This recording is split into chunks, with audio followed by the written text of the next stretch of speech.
You arrive at the plantation in the middle of a humid night. They give you a name you didn't choose. They give you two shirts and two pairs of trousers made of Osnaburg linen. The fabric feels like sandpaper against your skin. It is stiff. It is gray. It never gets soft, no matter how many times you wash it in the creek. You get a pair of shoes. They are coarse leather. They have no left or right. They rub your heels until they bleed into the dirt. You sleep on a floor made of packed earth. The cabin is 12 by 12 feet. There are 10 other people in here with you. You get a ration of cornmeal and a few pounds of salt pork every week. The meat is mostly fat and hair. You are hungry by Tuesday. By Friday, the hunger is a dull ache in your joints. You learn the schedule. Like the bell rings at 4:30 a.m. If you are still on your pallet when the sun breaks the horizon, you are punished. You learn the hierarchy. There is the master. He is a ghost who lives in the big house behind the white pillars. There is the overseer. He is the man with the horse and the whip. There is the driver. He is a slave like you, but he holds the lash. You realize your life is now measured in pounds of cotton and hours of daylight. The horn blows. You walk to the gate. The dew is still on the grass, but your clothes are already damp with sweat. You spend 14 hours bent at the waist. You drag a burlap sack behind you. It is tied to your shoulder. As the day goes on, the sack gets heavier. It starts at 10 pounds. It ends at 60. The cotton bolls have sharp, dried husks. They prick your fingers. Your fingertips are a map of small, red scabs. The dust fills your nose. It coats your throat. You cough up gray phlegm every night. The sun is your enemy. It beats on your skull until your vision blurs. You see the overseer sitting on his horse in the shade of an oak tree. He watches the row. He watches the pace. If the row slows down, the whip cracks. The sound is like a pistol shot.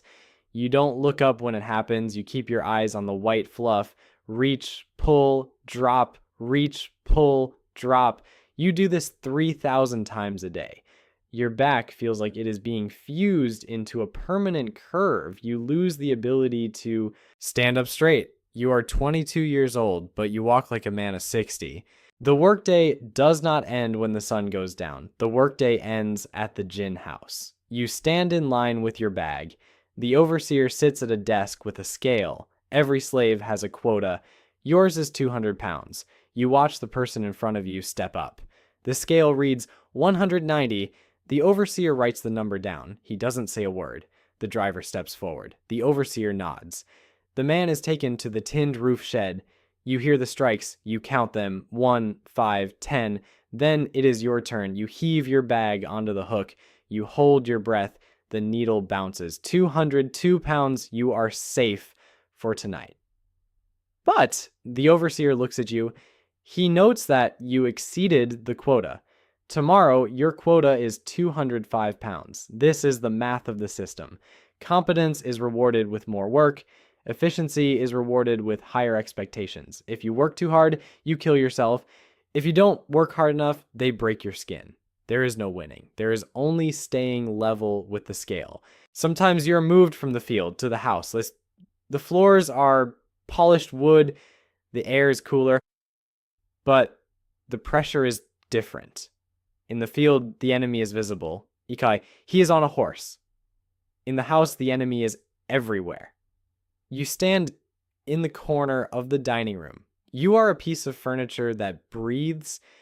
They talk about the price of sugar. They talk about the neighbors. They talk about you as if you are a dog or a ghost. You learn to move without making a sound. You learn to anticipate the needs of a woman who hates the sight of you.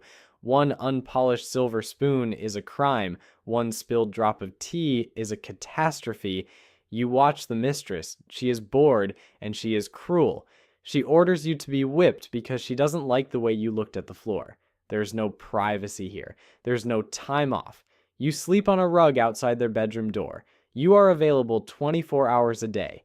You know their secrets. You know who is dying of cancer. You know who is cheating their spouse. You know which children are fathered by the master in the slave quarters. The knowledge is a weight. If you speak it, you die. If you keep it, it rots you from the inside out.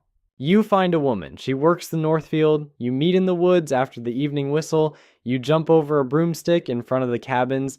There is no priest. There is no license. The law does not recognize your marriage. The law recognizes a contract between two pieces of property. You have children. You love them, but you love them with a terrifying shadow over your heart. Every time you look at your son, you see a dollar sign. Every time you look at your daughter, you see a future of trauma you cannot prevent. You cannot protect them. When the overseer pushes your wife into the dirt, you stay in your row. If you move, they hang you. If you fight, they sell you. You have to stand there and pick cotton while she screams. You have to look at the ground. You have to swallow your teeth. You have to teach your children how to be invisible. You have to teach them how to hide their intelligence. You have to teach them how to survive the very people who claim to own them. Fatherhood is an act of grief. Motherhood is an act of prolonged mourning.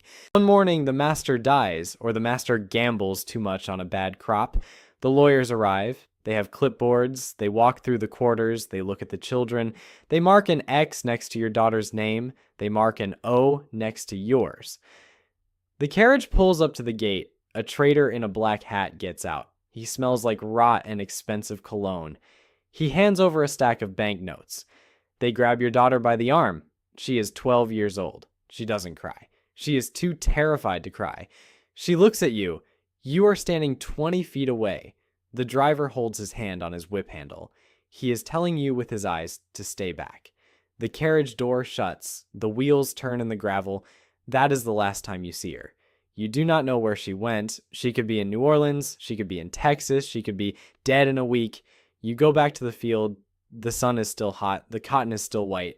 You pick your 200 pounds because if you don't, you will be whipped. And the whipping will interfere with your work. And the work is all you are. You have been on this land for 20 years. Your knees are gone. Your fingers are gnarled hooks. Your back is a tapestry of raised white scars. They call these the ledger of the lash. Each scar represents a day you were too tired or too angry or too human. You start to lose your sense of self. You don't remember the name your mother gave you. You don't remember the sound of the ocean if you ever saw it.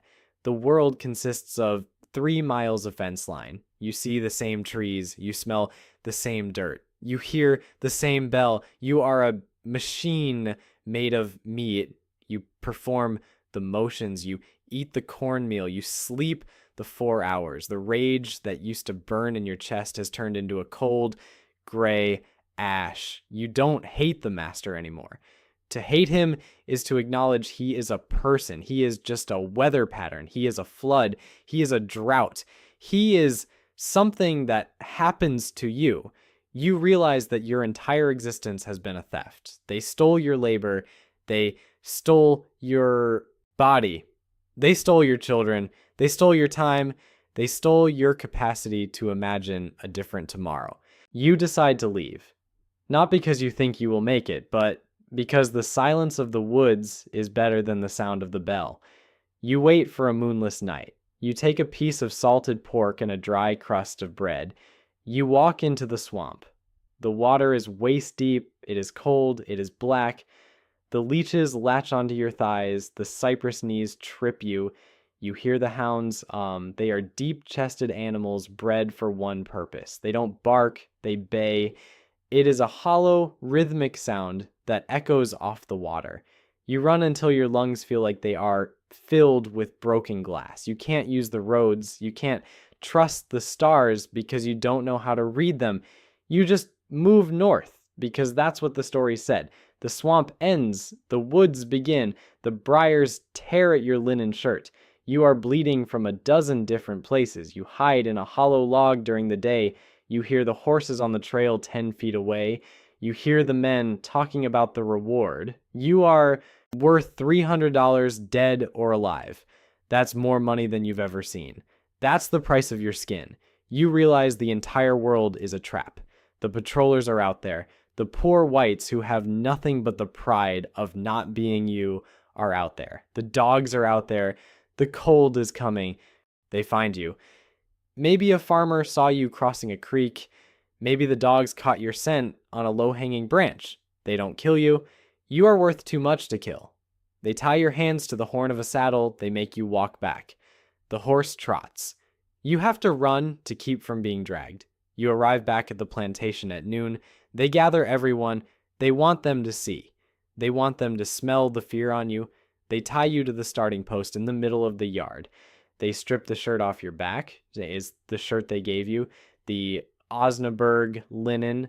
The overseer takes out the heavy whip, the one with the lead tabs at the end. The first strike takes the top layer of skin. The 10th strike hits the muscle. The 20th strike hits the bone. You don't scream.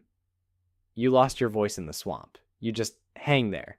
When they are finished, they pour salt water over your back. The pain is so bright, it turns the world white. They tell you to get up. They tell you that the quota is still 200 pounds. You realize there is no escape. Not in the woods, not in the swamp. The only escape is the hole they dig behind the quarters when the machine finally stops working. You are 40. You are an old man. You are sitting on the edge of your pallet. The bell is ringing, but you can't feel your legs anymore. The overseer comes in. He looks at you. He doesn't reach for the whip. He reaches for the ledger. He writes something down. You have been used up. You are no longer an investment. You are an overhead cost. He tells you that you are being moved to the invalid list. You will spend your final days sorting seeds in the shed. You will get half rations. You sit in the shed and look out at the field. You see a young man. He is 20. He has a burlap sack. He is bent at the waist. He is reaching. He is pulling. He is dropping. He looks like you did. He has the same shoes. He has the same name the master gave you. You realize that you never really existed. You were just a temporary occupant of a role. The system is a grindstone. You were the grain.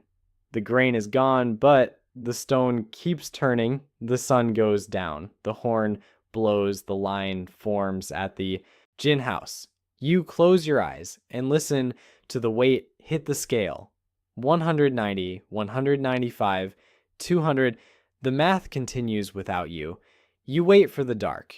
You wait for the silence. You wait for the only thing that belongs to you. The end.